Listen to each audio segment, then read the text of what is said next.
Hello. Good evening, members of the Education Committee. My name is Angie Stock, and I'm testifying in strong opposition to HB 5468. We parents are our children's first teacher. The original Connecticut CGS 10184 recognizes that a child's education and upbringing is the duty of parents first and foremost. HB 5468 flips that upside down. Section 2 of this bill is extremely problematic for the many special needs kids in the homeschool community, with or without official diagnoses.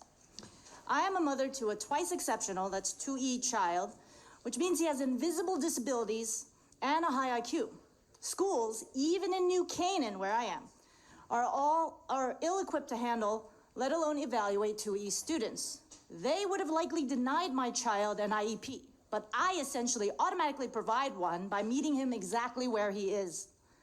Homeschooling is a bespoke private education, not a copy of public school at home. It is an IEP, an individualized education program. If the school way of doing things was working for my son several years ago, my then 8-year-old would not have been diagnosed with a depressive disorder, and I would not have retired early to homeschool.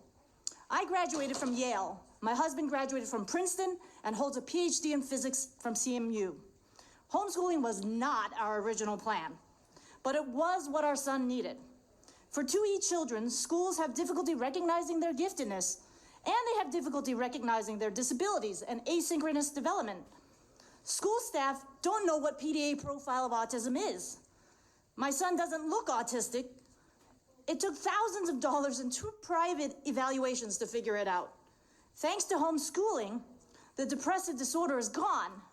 And my in-laws, who were not initially in favor of homeschooling, still frequently shower me with thanks for saving their only grandchild. Kids like mine are not unique in the homeschool community. I would venture to say that the percentage of special needs kids is likely significantly higher within the homeschool population than the public school population. Are you in the school districts prepared to provide evaluations for IEPs for all of these kids? Not all homeschoolers can afford private evaluations, but one often doesn't need official diagnoses when one is able to provide real-time accommodations without district interference or oversight. If you insert the school district into what has been a private matter, how do you plan to fairly assess the work or progress of students who would have needed IEPs in the school system?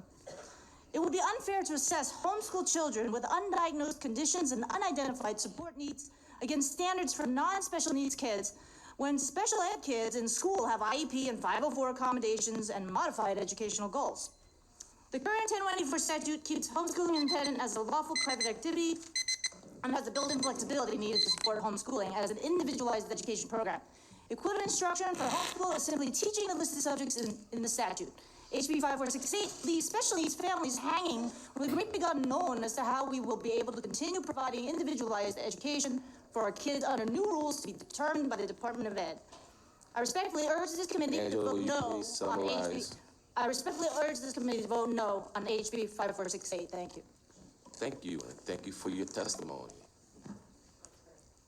Representative Howard. Thank you, ma'am, for your testimony. I just want to try to sum it up for my brain. So am I understanding you that your concern is that there's an equivalent instruction that you have to show basically in the bill, but in public schools, the educational goals of kids with special needs or 504s are modified to meet those particular students, but there's nothing in the bill that would account for that for you. So if your child were in public school and qualified for special education or 504, there's nothing here that when you come to show your equivalency to make those modifications or adjustments. Is that fair? Am I understanding that correctly? Yes, that's fair, but in addition to that, my kid would probably not even have qualified for an IEP if he were in school, even though he needs one.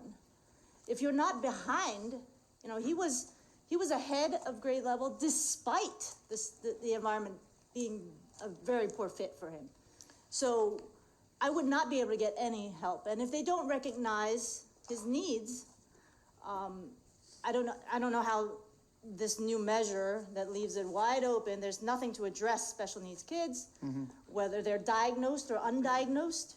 So I understand that part. So the bill before us, right? It would, if it were to pass as it's written, the State Department of Education would put out regulations, or however it's worded in here, of how that would be. So what you're saying is, should it pass this way, it is imperative that the State Department of Education, when they put out their guidance or guidelines for that measurement, that it accounts for kids that are homeschooled that would otherwise potentially qualify for 504s, et cetera, in school. Is that right? Yes, at a minimum, that's what they would have to do. Okay. But right now, it's very vague. It Yep. leaves everything open to To whatever SDE, the sure. State Department of Education Yep, decides. okay. and Well, I'll nobody make a note of knows. it. I appreciate you bringing that up. Thank you, Mr. Chairman. Thank you. Any other questions?